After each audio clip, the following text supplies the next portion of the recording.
Hello everybody! Pokemon Trainer Rob here, and welcome back to the Pokemon Emerald Battle Frontier. We are about done with these challenges, and after this video we'll only have one more to go through. So, let's get started with today's establishment, the Battle Pike, which just so happens to be in the building that's shaped like a giant Viper mouth? Hope you guys like being snake food today. The Battle Pike is actually kind of interesting, and changes the dynamics of how each round progresses quite a bit. You enter a room with 3 doors, and each door will lead to a room with a different event. Sometimes you'll face a trainer, sometimes you'll have a room with wild Pokemon, and sometimes you may not get anything at all. Once you leave the room, you'll have 3 more doors to choose from. Once you make it through 7 rooms, you'll have completed a round of the Battle Pike. In order to get the silver symbol, you only need to complete 2 rounds. However, if you want the gold symbol, you need to complete 10, which means you'll have to get through 14 and 70 rooms respectively. However, keep in mind that some of the rooms will have nothing, which will significantly speed up your progress here. As far as the potential events you can encounter, you can get a fight against a trainer, a double battle against 2 trainers, a room with wild Pokemon encounters, an NPC that will heal you, a fight against a tough trainer, and an NPC that'll heal you afterwards, a silly event where a trainer's Pokemon will give you a status condition to some of your Pokemon, and a room with an NPC that says random gibberish, essentially a freebie. Oh, and if those descriptions don't give it away, yeah, you don't get healing after every battle, or rooms in this case. You only get healed from the designated healing rooms, if you find them. So, if you take a lot of damage in battle, keep that in mind moving forward, because if you have 2 Pokemon faint in one encounter, they'll remain down until you get healed. Also, much like the other challenges, you can only bring 3 Pokemon with you into the Pike. Solo trainer battles have 3 Pokemon, and double battles will have 2, 1 per trainer. You have pretty much whatever you have available at that point in your party, so it won't scale down or up based on what your current Pokemon status is. Just make sure you can survive, that's all you really have to do.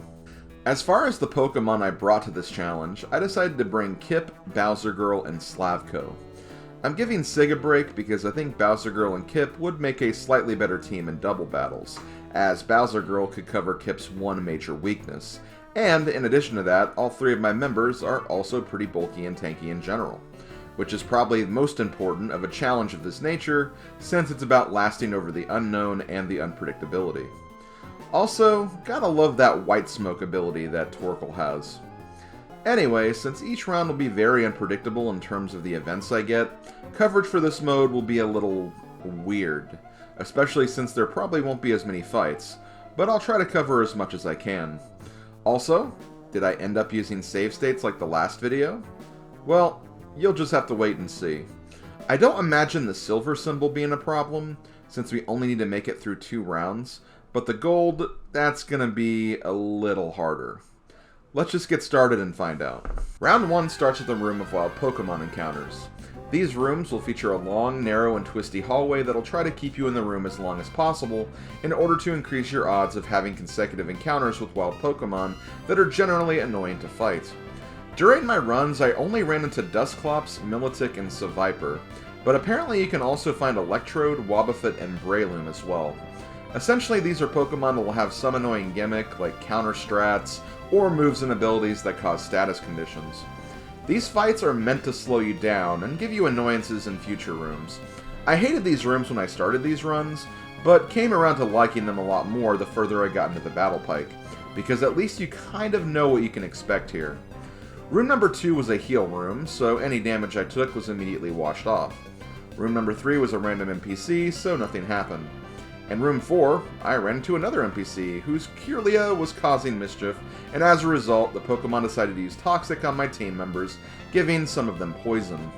This was followed by 2 more rooms of random NPCs, no battles, and in room 7, we have another healing room, and well, that's it for round 1. So yeah, as you can see, I didn't have to do any trainer fights in this first round, and that's just something that can happen here. The only danger my team was in was that first room of wild Pokemon, and that toxic effect in room 4, and both of those were healed anyway. The Battle Pike is really not that hard, and is probably the easiest silver symbol to get in the Battle Frontier, if I'm being perfectly honest with you. However, the gold symbol is probably a slightly different story. Yeah, you can luck out in a few rounds, no problem, but that doesn't mean you will in every single round. No trainer fights in one session can easily mean 7 trainer fights in the next session, and since healing isn't always guaranteed, you're still going to need to be on your toes in this and make sure that your team can go the distance. So this is by no means a free challenge like round number 1 was. Before I start with round 2, I should also address the NPC in each of the choice rooms. This NPC can sometimes give a hint of what you can expect from a certain room. Sometimes they'll say, "I sense the aroma of Pokémon coming from this room," or "I hear whispering coming from this room." Now, sometimes these hints won't be straight up reveals, so don't depend on them as such. However, in my experience, these are what happened with most of these hints. Pokemon Aroma tended to be Wild Pokemon rooms. Whispering tended to be the NPC freebies. Voices of a Trainer were usually either trainer fights or healing rooms. And Waves of Nostalgia seem to be the status effect trap rooms. Like I said though, these were just in my experience, and sometimes they were wrong, so don't take my full word for it. These were just the assumptions I went by when going through this challenge on my own terms. Okay, let's get round number 2 started, and unlike round 1, this round is a bit more brutal. But I think this round is a great indication and example of why you can't really give up until it's truly over in this challenge. We start with a double battle this time, Kip and Bowser Girl versus Ammonite and Baltoy. Kip uses Surf, and Bowser Girl just tries to stay alive really. And thankfully, we leave this battle in pretty good shape. Room number 2 gives us some nice free healing, but then room 3 throws a cost to that healing in the form of a freeze on my leading 2 Pokemon. Which is especially bad considering room 4 we get thrown into another double battle. This time with a Linoone and a Sudowoodo. Bowser Girl eventually defrosts and manages to solo the entire fight by herself, while Kip literally is just a giant hunk of ice the whole time. Damn, Bowser Girl, this Torkoal might be slow at attacking, but you cannot argue against her results, that's for sure. Anyway, we are hurting after this fight, and Akirlia deciding to poison us in room 5 is definitely not going to help, but thankfully room 6 tosses us another team heal just before the match against the Frontier Brain. Room 7 of round 2, and by extension any round that leads to the brain fight, will still have the option of 3 doors, but essentially every door will lead to the same place. What does change is that depending on what door you enter, you may get a different amount of healing before the battle. Sometimes it'll be the entire party, and other times it may just be 1 or 2 Pokemon, and heck, there are even times where none of your Pokemon will get healed. Unfortunately, which healing you get is completely random, so there is no way of knowing, and thankfully for this round, we already have full health anyway, so it doesn't really even matter. Anyway, the Frontier Brain for the Battle Pike is Lucy, the Pike Queen, and for her team, she has a Seviper, a Shuckle, and a Milotic. The battle starts with Kip against Seviper, and the Seviper is actually doing something good for us, because it's using Swagger. Now, normally I don't like when Pokemon uses Swagger against me, because Confusion is another one of those annoying stall strats that I really hate, but at least in this case, if we do get lucky enough, we can break through it and do some good damage against Lucy's team. We break through the first and one-shot Earthquake the Snake. I probably could have done that anyway, since Ground is super effective against Poison, but I'm not really sure how tanky Seviper is, and we need the attack boost anyway for the next Pokemon, Shuckle. I try to Earthquake against it, but of course this little guy has Protect, so it doesn't land even if we do break through the Confusion. However, my Confusion is over now, so now we can land an Earthquake with no issue and take Shuckle down to just under half HP. Shuckle does get a Toxic on me, but in my head, I'm already celebrating my win over Lucy because Kip is faster than Shuckle, and the only way it can beat me now is by miraculously getting lucky with Protects and attack misses, so I only need one more Earthquake to take it down.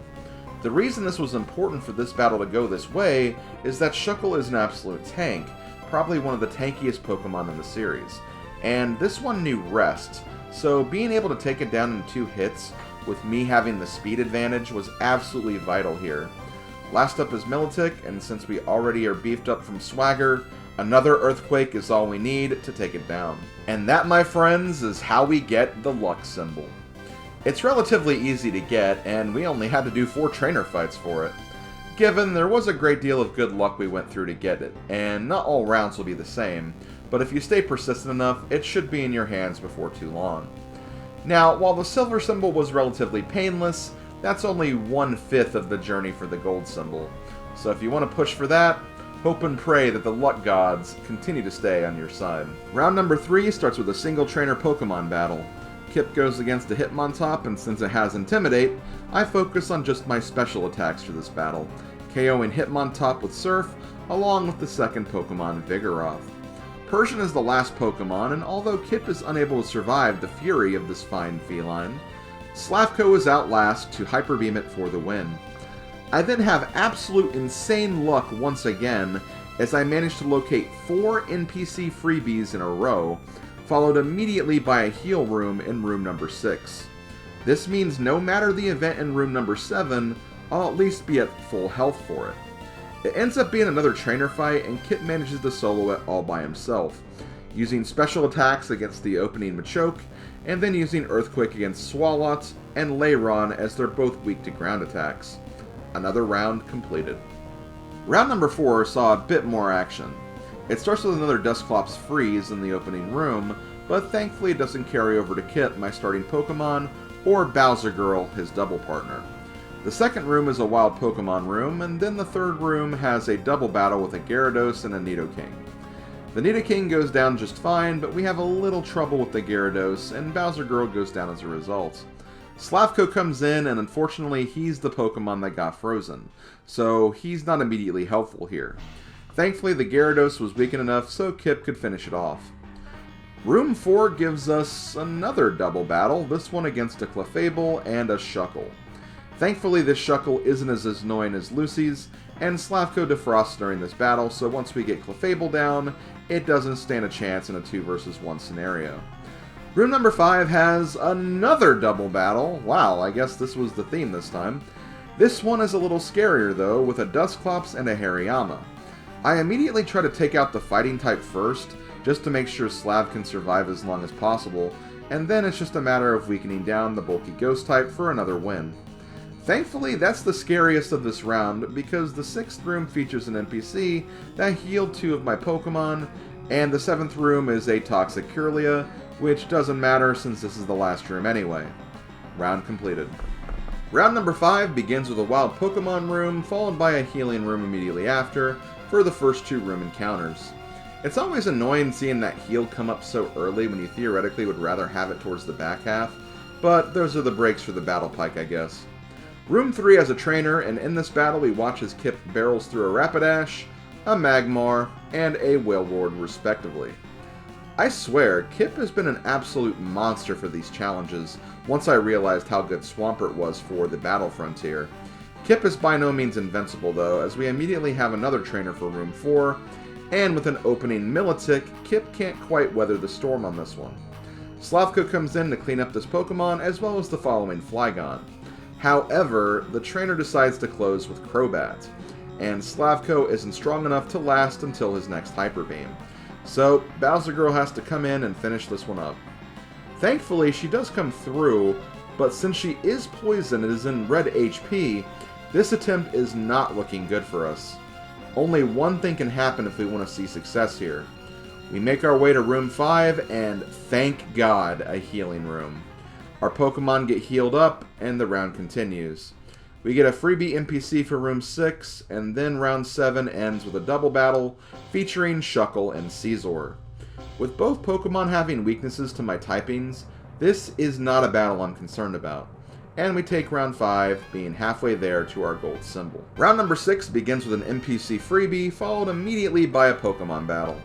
Kip takes heavy damage against a Granbull and a Ninetales, but does unfortunately faint after the trainer brings out a Blaziken. I get Slavko in there next, and signal a Hyper Beam to one-shot the fighting Fire Chicken, thankfully not getting any fighting moves in return. We follow up this trainer battle with a double battle, and Slavko and Bowser Girl do just fine together. Slavko one-shots the Gardevoir, while Bowser Girl puts in some nice work against the opposing Ursaring. Following this double battle is a nice heal room, followed immediately by another double battle, this time with a Granbull and an Exploud. Although great damage is done, Exploud manages to pull out a Solar Beam and one-shots Kip, bringing Slavko back in.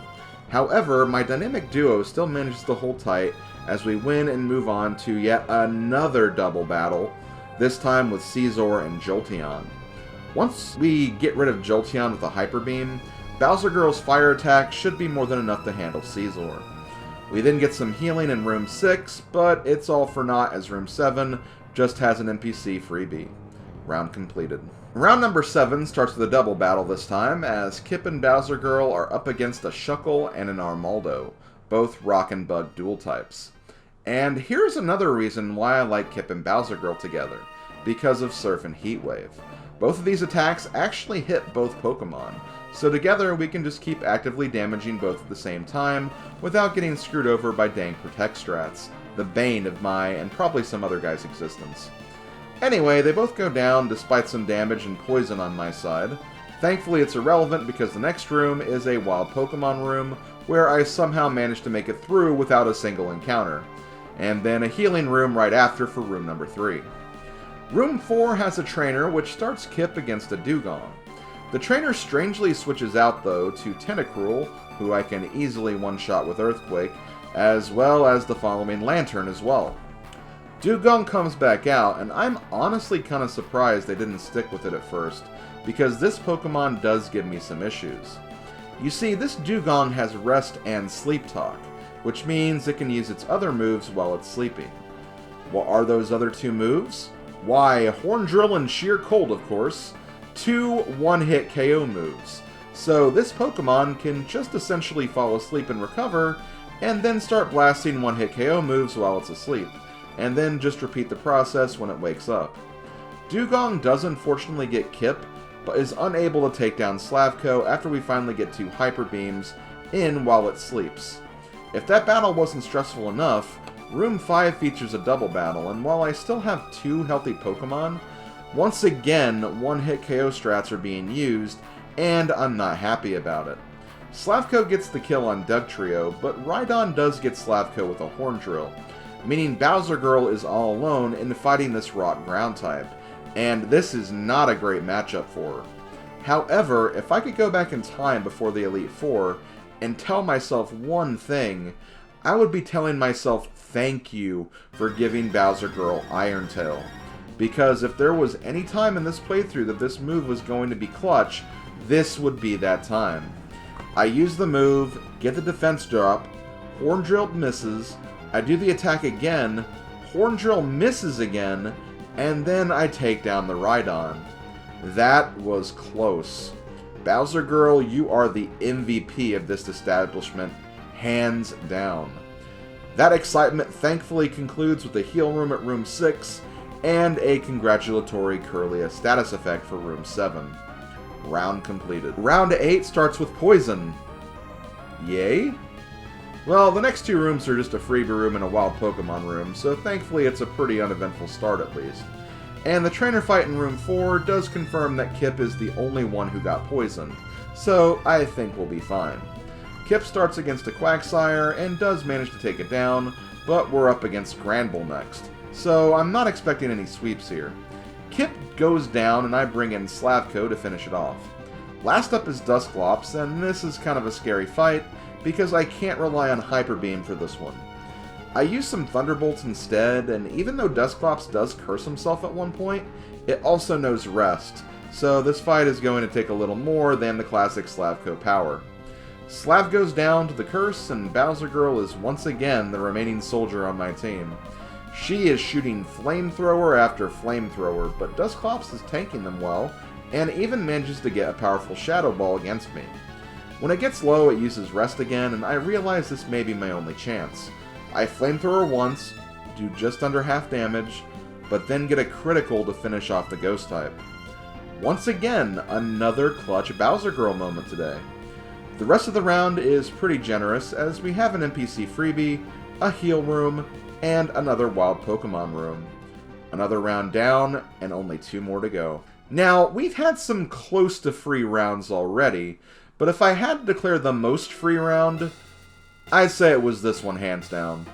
We have the following: freebie NPC room, another freebie NPC room, a party-wide toxic from Kirlia, a heal room, another party-wide toxic from Kirlia, another heal room, and a wild Pokemon room. Literally the only challenge this round was making sure we made it 20 steps while being poisoned, and then 2 wild Sevipers. Next, last but not least, we have round 10. We start with an NPC room, followed immediately by a trainer. Kip starts against a Slowbro, and although he does get badly damaged, he still manages to take it out with Earthquakes. Blissey is up next, and although we do get a nice Earthquake for some chip damage, we're too weak to finish it off, so out goes Kip, and in comes Slavko. Slav Hyper Beams it to knock it out, and last up is Sharpedo. This Shark does get Slav pretty low, but after a turn of loafing, Hyper Beam is once again a one-shot. Room 3 gives us a Dusclops that burns us, but Room 4 gives us a healing room, so nothing really happened as a result. Room 5 is another freebie NPC room, and Room 6 is a Kirlia that decides to paralyze us just before our rematch with Lucy. Thankfully, we have a chance at healing, so maybe we can get lucky and get it healed before the match in question, and thankfully we do. Lucy is back, and while she does keep the Seviper on her team, oh boy, I wonder why she picked that one. She also has a Steelix and a Gyarados as well. You know, I think Lucy has a thing for serpent-like Pokemon now that I think about it. Anyway, this actually makes me feel pretty good because her team does have some very notable weaknesses, and thankfully we're leading with Kip, who can very easily take advantage of the first two while Slav can handle the Gyarados if things get too hairy. The fight against Lucy starts with some good news and some bad news. The bad news is Seviper has Giga Drain, so Kip is about dead. The good news, however, is that we were able to take it down with one Earthquake, bringing out the next Pokemon. Steelix comes out, and once again, I know that if I don't one-shot Steelix, it will more than likely take this one, so I use Surf to see what happens, and as expected, we get close, just not enough to finish it off. Steelix knocks Kip out, and I bring in Bowser Girl, as I want to make sure Slavko is nice and healthy for Gyarados. However, Lucy is a little antsy to start the final encounter, so she orders Steelix to use Explosion, knocking itself out, as well as Bowser Girl. Now we get to the interesting part. You see, Gyarados has Rest, and unfortunately it's bulky enough to survive a Stab Hyper Beam, as well as a non-stab Thunderbolt. So once again, I know we're going to be dealing with Rest spams. However, Gyarados' only attacking move is Return, and it's not doing very much, so I really only have to wait until I get lucky with it not breaking out of sleep, and then I'm pretty much golden. It did use some Dragon Dances as well, which theoretically should increase the power of Return, but if I'm putting enough damage on Gyarados regularly, it should still default to Rest.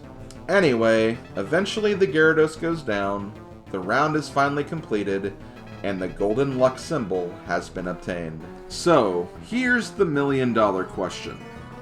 Was I able to do this without the use of save states? Well, I bet this did look pretty convincing, right? Well, to be honest, this was unfortunately another fail for me in terms of that. While many of the rounds looked pretty free, and for the most part I only had to reload like a handful of times, I did get held up a lot in round 6 for a bit, and it always seemed to be the tough trainer with a free heal afterwards too. They weren't kidding when they said that those trainers are a bit tougher in the difficulty department.